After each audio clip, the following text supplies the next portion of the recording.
Thanks everyone for checking out my channel. Wait till the end of the video. I have a contest for you to win either a Thor, Life Straw, or Sawyer. Competition is low, so, you have a good chance. Hello everyone, thanks for joining me. Today I'm going to talk to you about the top 10 prepper mistakes that you should avoid. Since the inception of my survival and prepping website, teamhacklife.com, check it out, I've watched many YouTube videos and read even more articles relating to the subject. I'm no expert, but there are many things that I learned along the way, and there are other things that I find that are a little bit foolish. So in this video, I will be talking about the top mistakes preppers make when preparing for a disaster. So have you ever watched Doomsday Preppers and found some things they did a bit odd? I have, but in all fairness, it's a reality TV show and they have to do things to make the show exciting and also controversial at time to keep audience entertained. So let's go down the list of things that I've seen other people do and I just don't agree with them. Number one is don't tell people that you're a prepper and also that you have an emergency shelter. That's the number one thing on my list. The reason why I'm placing this prepper mistake as my number one is because it can end up being the most serious mistake you can make if there was some sort of world-ending crisis or just even a crisis that would last a week and all you need is a week of being sheltered, you and your family, food, water, and that's it. There was an old episode of The Twilight Zone called Shelter Skelter, where a guy was at a party and he was telling everyone about his fallout shelter. What do you think happens when the emergency sirens went off? All of his neighbors came to his house and smashed the door of his shelter. Afterwards, it was announced that the sirens was a false alarm. Thank goodness it was, because you would have had a massive dose of radiation coming in if there was an actual atomic blast near the area. So tell the people you trust and that you want to join you and your family in your shelter in case of an emergency. You can also talk about it to other preppers if you have a prepper community near your home. But other than that small circle of people, I would just not talk about it. The most dangerous person is a desperate person, and you don't want a desperate person trying to make their way inside the only safe place left for your family. Number two, not prepping for the most common disaster scenario for your area. One mistake some preppers make is not preparing for the most common disaster scenario for the area in which they live.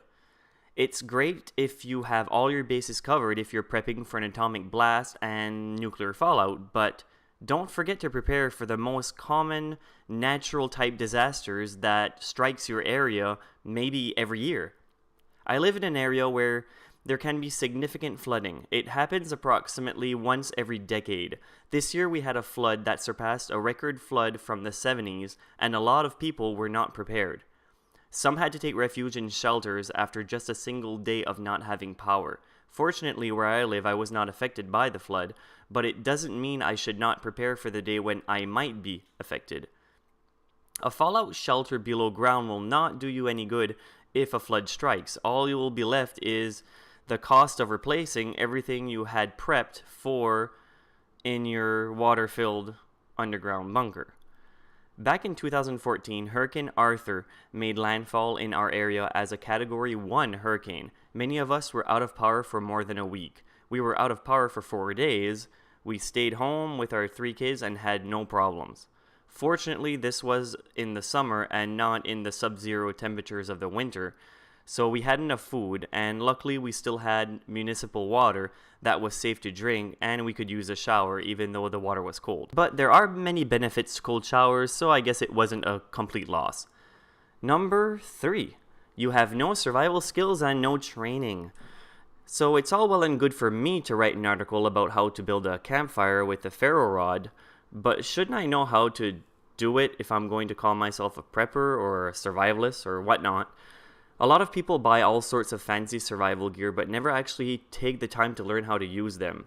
You need to accurately and effectively learn how to use your survival equipment in case there's an actual SHTF situation. Think about it for a minute. If you're caught in the middle of a crisis without your bug out bag or any self-defense weapons, all you can do is rely on yourself. You have to become the weapon, and you have to defend you and your family for whatever dangers comes your way. If you're relatively in good shape and know how to defend yourself and learn many different survival skills, you will have a much higher chance of survival. You don't need to be MacGyver to be a survivalist, but it does help to have a particular type of skill set. Number 4, not having anything to exercise your mind in your bug out location. Some people only think of food and water while setting up a bug in or bug out location. Of course, food and water are the most important things to look after, but you should not neglect your mind when preparing for the worst.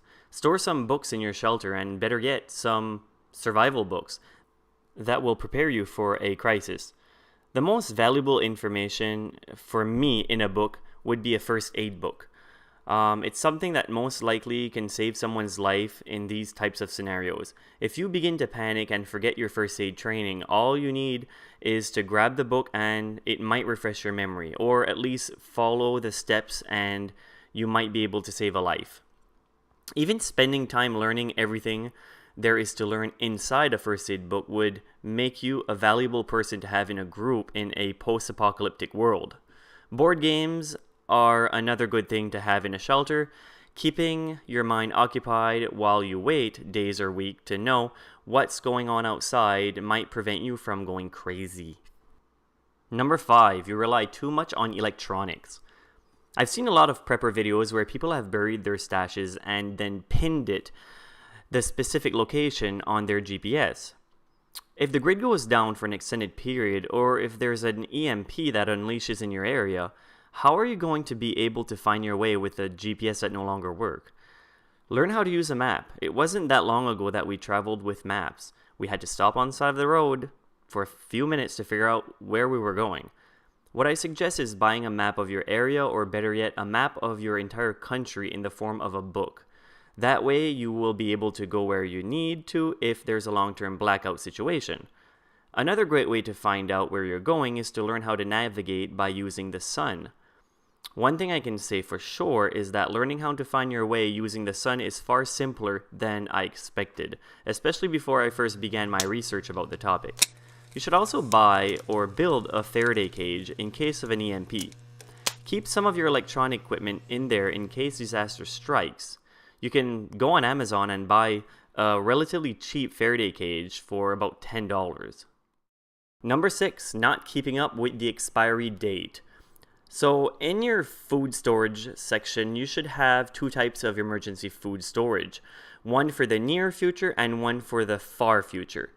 In the section that you would say would be from 2 to 5 years, you need to keep up with the expiry dates and make sure to rotate your food stock. Go a step further and stick some expiry labels on every food item. Don't forget the water containers, since after a while, water will begin to go bad if there's some sort of contamination. It's a good idea to also have water purification tablets in case your water starts turning green. These types of tablets will ensure that you have safe drinking water for a very long time. Number 7, not staying organized is a big prepper mistake. One of the biggest mistakes that some preppers make is not staying organized. If you stock up on food and stick it in a room somewhere and forget about it, it might not be exactly what you expect when it's time to recover that food if an emergency strikes. Preppers should also have a plan if the time comes where you have to evacuate your home and maybe even the city or town you call home. Just like you have a fire escape route planned for your home, plan a bug out location and a bug out route and where to avoid so you don't get caught in a traffic buildup, so you can leave faster than most people. Number 8, not storing enough water. Usually most preppers will have enough food to last at least 72 hours, but what about water? Are a few cases of bottled water enough? It wouldn't be enough for my family of 5. Every member of your family will need to have at least 2 liters of water per day. Multiply that by at least a week and you should be all set. Water is much more important than food. You can live up to 3 weeks without food, but only 3 days without water. Water should always be priority 1. Number 9, only preparing to bug out rather than bugging in. Many preppers just prepare a bug out plan and lack focus of a bug in plan. I agree that bugging out when the world is ending and traveling deep into the woods sure seems like an adventure, but if a hurricane or an earthquake strikes, the safest place you can be might be in the basement of your own home.